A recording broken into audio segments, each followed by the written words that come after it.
जय रुद्रगंगा मैया। आज जो हमारी में यहाँ पे मीटिंग थी डोडा डिस्ट्रिक्ट में, ये रुद्रगंगा यात्रा जो हर साल कठुआ से चलती थी। पहले तो ये श्रीनगर से चलती थी और फिर मिलिटेंसी के कारण कठुआ से चलनी शुरू हुई और ये 84 से ये यात्रा चल रही है। तो ये कठुआ पंच नारायण मंदिर से हर साल निकलती है, जम्मू से होते हुए डोडा और देसा के सभी गांवों से होते हुए ये चंद्रिनी नामी पर्वत पर ये जो यात्रा पहुंचती है। वहाँ पे रुद्रगंगा मैया के दर्शन होते, हवन पुण्य दान ये वहाँ पे होता है। हर साल की तरह इस साल भी ये यात्रा 8 जुलाई को पंच नारायण मंदिर कठुआ से निकलेगी और 12 जुलाई को रुद्रगंगा भवन चंद्रिनी में पहुंचेगी।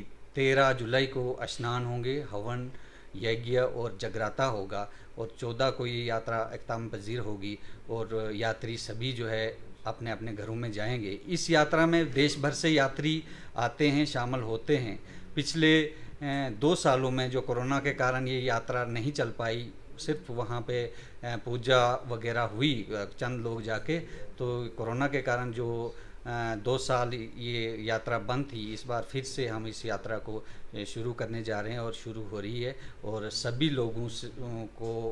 लोगों से मैं निवेदन करता हूं कि इस यात्रा में फिर से आप आएँ, बढ़ चढ़ कर इस यात्रा में हिस्सा लें और माता रानी का आशीर्वाद लें और माता रानी आपकी सदैव कृपा बनाए रखेगी आप पे। ये यात्रा 8 जुलाई को कठुआ से निकलेगी और रात्रि विश्राम ये जो है गीता भवन जम्मू में होगा। 9 जुलाई को रामेश्वर मंदिर ये जो परेड से निकलेगी और रात्रि विश्राम इधर रामलीला ग्राउंड डोडा में होगा। यहाँ पे डोडा के जितने भी हमारे साथी हैं, हमारे लोग रहते हैं, इस यात्रा, इस माता रानी के जो भक्त हैं, वो सभी श्रद्धालु हैं, वो जो है इसका जो है यहाँ डाक बंगले में उसका स्वागत करेंगे। यहाँ से जो है ये यात्रा अपने बस स्टैंड होके जो है रामलीला ग्राउंड में जाएगी और दूसरे दिन सुबह ये यात्रा निकलेगी और ये ब्रह्म घाट पहुँचेगी।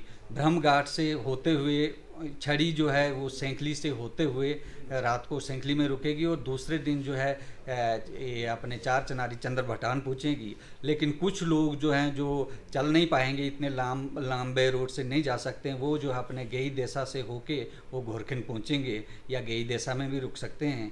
तो अगले दिन जो है 11 तारीख को ये सभी लोग जो हैं ये चार चिनारी चंद्र भटान में इकट्ठी ये यात्रा होगी और जो है कोठी की कलश यात्रा जो है वो भी 11 तारीख को वहाँ से निकलेगी और चपुनी में पहुँचेगी। रात्रि विश्राम उसका चपुनी में होगा। तो 12 तारीख को सुबह वहाँ से यात्रा निकलेगी और भवन पहुँचेगी। छड़ी का रास्ता मैंने बता दिया कि छड़ी जो है ये यहाँ से डोडा से होते हुए सैंकली जाएगी, रात को विश्राम सैंकली में होगा और दूसरे दिन वहाँ से मलान, चंद्र भटान, ग्रामड़ी, सारस से होते हुए क्रालान, घोरखिन और रात्रि जो है वो अपने चार चिनारी चंद्र भटान में पहुँचेगी। मैं सभी श्रद्धालुओं से, सभी भक्तजनों से निवेदन करता हूँ कि मैं एक इस यात्रा का प्रधान होने के नाते और मैं देसा जिस इलाके में ये यात्रा जाती है देसा में, मैं वहाँ का रहने वाला हूँ। हमारा फ़र्ज़ बनता है कि बाहर से जितने भी यात्री आएँ उनकी अच्छी तरह से सेवा हो, उनको कोई तकलीफ़ ना हो, उनका रहने की व्यवस्था, खाने की, पीने की सारी व्यवस्था हो, आने की व्यवस्था हो। हमने सारी व्यवस्था करी है कि यात्रियों के लिए गाड़ियाँ फ्री होंगी और सभी लोग जो है फ्री यात्रा में आएंगे, कोई किराया नहीं देना पड़ेगा। रहने का, खाने का, पीने का सारा इंतज़ाम होता है और डिस्ट्रिक्ट एडमिनिस्ट्रेशन जो है वो भी हमारे साथ पूरा तावन देती है। मेडिकल टीमें साथ में होती है और सिक्योरिटी फोर्सेस भी साथ में होती है। हमें किसी चीज़ की कोई प्रॉब्लम नहीं होती है।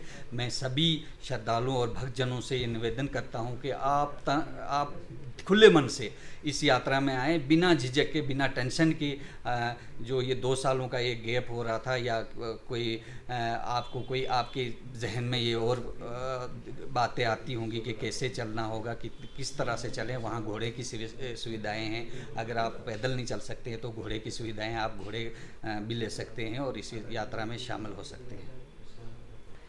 ये रुद्रगंगा माता जो है ये कैसे प्रकट हुई है, इसके बारे में मैं थोड़ी सी आपको बताना चाहूँगा कि भोलेनाथ जी ने जब समंदर मंथन के दौरान जो है विष का प्याला पिया था, और वो विष का प्याला जब पिया तो वो उनके इसमें पूरे जिस्म में ना फैले, माता पार्वती ने उनका गला दबा दिया था, और जो है वो उनके गले का जो कंठ है वो जो है नीले कलर का हो गया था। फिर उसके बाद ये भोलेनाथ और माता पार्वती ये जो है अमरनाथ की ओर जा रहे थे, लेकिन वो इतना उस विष का असर था कि जाते जाते वो जो है चंद्रिनी नाम पर्वत के पास जब पहुँचे तो वहाँ पे भोलेनाथ के आँखों से 3 आंसू गिरे, जिनका आकार रुद्राक्ष की तरह था। वो रुद्राक्ष जिस जगह पे पड़े वहाँ सभी जीव जंतु जो थे, मानव वगैरह सभी लोग जो है नष्ट हो गए।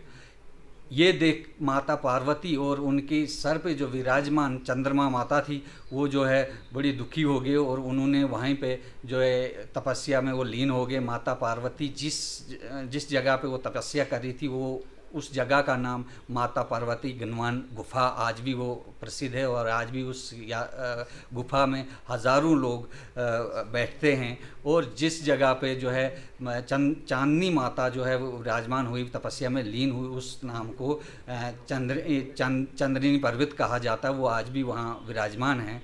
तो ये देख के भोलेनाथ को से उन्होंने प्रार्थना की, हम तब तक आगे नहीं जाएंगे जब तक जो है इन जीव जंतुओं का उद्धार नहीं होगा।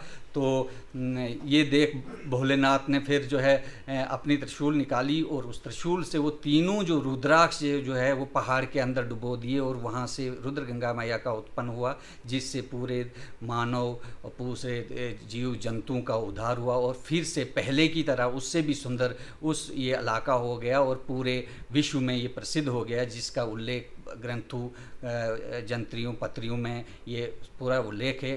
इस रुद्रगंगा मई के दर्शन करने से